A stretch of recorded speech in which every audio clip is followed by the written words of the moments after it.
Genghis Khan knew that few in the first wave of the attack would survive. So he forced captured enemy prisoners to wheel the siege engines forward into the killing zone. It is said that each of his own warriors was given a silk shirt. If the arrow penetrated the body, it took the silk with it, making it easier to draw the arrow out and minimizing the wound.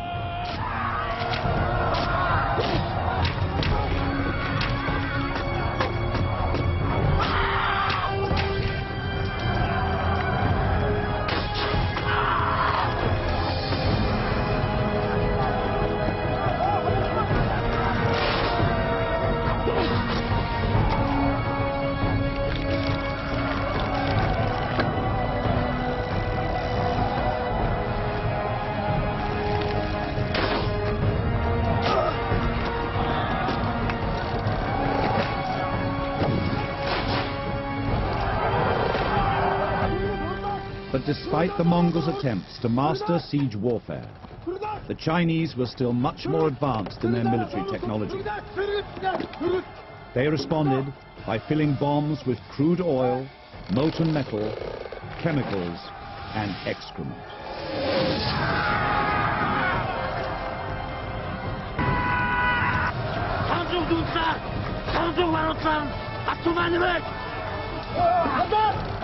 Despite the ferocious bombardment, Genghis Khan ordered his men to advance to the walls. Once again, Chinese prisoners were in the front line.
As the city fell, the Chinese commander had just one option.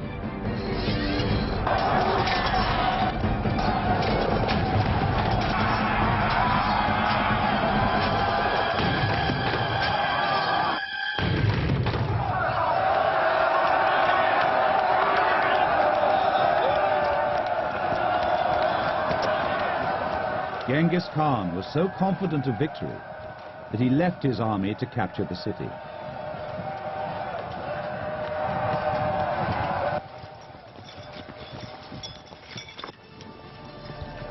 His final command to his generals was to fulfill his prophecy. He ordered total annihilation.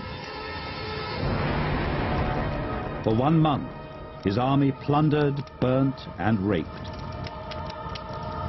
A year later, visiting foreign ambassadors described the streets as slippery with human fat.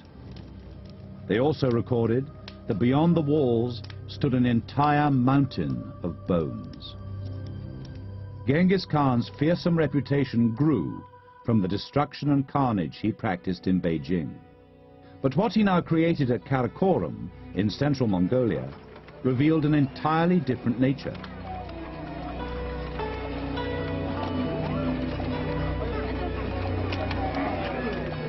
Genghis Khan wanted Karakorum to be a great trading and cultural center. Here, in stark contrast to his nomadic origins, he began to establish a permanent capital. And he wanted his people to benefit from his conquests. My people were as numerous as the trees in a forest. I wanted them to feed on tender meat, live in beautiful tents, and pasture their horses on rich soil. To achieve this, he imported knowledge. He learnt the technology of the Chinese military. He established a medical corps trained by Chinese physicians.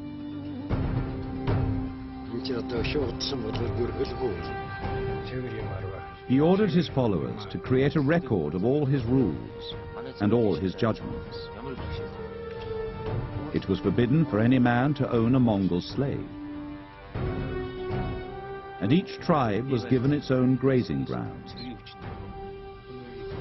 It was the beginning of a legal system. The Mongols could neither read nor write, but Genghis Khan understood the power of the written word. Above all, he wanted his legacy recorded.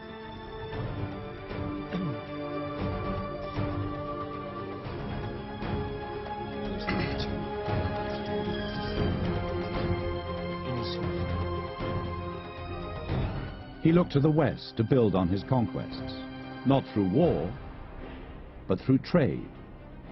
He sent ambassadors to Persia and established a network of routes linked by staging posts 40 kilometers apart.